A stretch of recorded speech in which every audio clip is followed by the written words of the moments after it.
Hi guys, today I'm with Chris at Mantic and we're going to talk a little bit about Mars Attacks and the future of Mars Attacks. Indeed, yes. Last year we released Mars Attacks. It went into retail about sort of September time. We followed up fairly quickly with the first expansion. But since then we wanted to revisit it, and so we've done that last month with Mars Attacks Extermination. The point of Mars Attacks is that it is the crazy game of Martian mayhem, and the point of Extermination is just to further that as many different ways as we possibly can. So in the story, the Martian Science Division have come down, and the Science Division exists purely for one thing: to experiment on mankind. And they kind of take that a little bit further. They start experimenting on animals, and so you end up with giant mutant spiders and giant mutant ants and all that sort of stuff. It's big sort of scary monsters and creatures that they can create and sort of kill people. Yeah. And that's what they're all about, just killing people, wiping out humanity. The humans, they're still fighting back.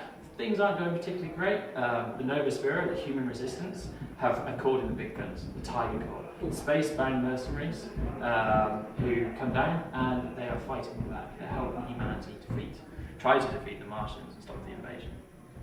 All of that leads us into World War, which is coming in this month. In May, what we'll have is a book that takes it away from being a story-driven, essentially a board game, into a more hardcore tabletop miniatures game. You can build your own army, you can expand the battlefield.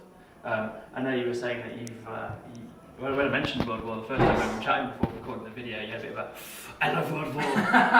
No, I do love the interactivity and the first opportunity after you've really been going through this whole narrative ideal, and then be able to jump straight into, I've really got this game down, I can make whatever I want, I can spam tons of US soldiers, I can have waves of Martians, I can have these the giant robots coming in death rays on saucers. I can really see that the opportunity is almost endless. I get the feeling you're a Martian player.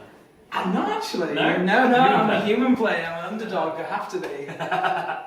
I think that's what's great about it, is that you can start getting squadrons of kind of giant robots, munching around the battlefield and just destroying buildings and that sort of stuff. And World War really allows that. It's written by the community. It was actually written by fans of Mars Attacks, and it just enables that kind of next phase. The war for Earth is bigger than just Greenville. Yeah. World War really allowed you to play that, and it kind of caps off what Mars Attacks we have planned for now, but really allows you gives you lots of choice and variety, and just takes it forward, which it leads us nicely into releasing the red brick scenery into retail.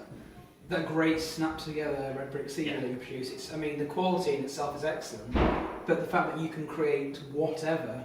You can. It's like Lego for hobbyists. You know yes, what I mean? Great analogy. I love that. And that kind of moves on. You did see a lot of what you've already mentioned in the actual Mars Attacks Kickstarter. You did indeed, yeah. Which was great to see that there was so much available. Is there any kind of hint you could give to us for the future of Mars Attacks, the direction it might go? New armies that you could potentially play as? Or there was an expansion that we didn't get around to doing in the Kickstarter for the mutant humans. And so, like you say, we've got the Science Division down, they've done the ants, they've done the spiders. But what happens when they start experimenting on people? They start, three-headed humans and that sort of stuff. And it's all in the art, and it was something that we wanted to do at the time, but we kind of weren't able. And so that is an idea for, if the game goes well enough and people want it, that is an expansion that we can do. We don't have plans to do it at the moment, but that's a direction we can. Kind of can go. And the other thing that Alan from Tops has been emailing about is dinosaurs. Dinosaur attacks. And I do have a concept sketch of a Tyrannosaurus Rex with a Martian in its mouth, which is particularly cool. It's very, very cool. And so that's the other thing that we could do. And they're doing a Kickstarter at the moment for Mars Attacks Occupation, which is a new round of trading cards. And they've got a few dinosaur attacks and cards in there as well, which are particularly cool. So they're the two things we kind of could do. Well, thank you so much for speaking with us today. My pleasure. Really enjoyed it today. Check you guys out later.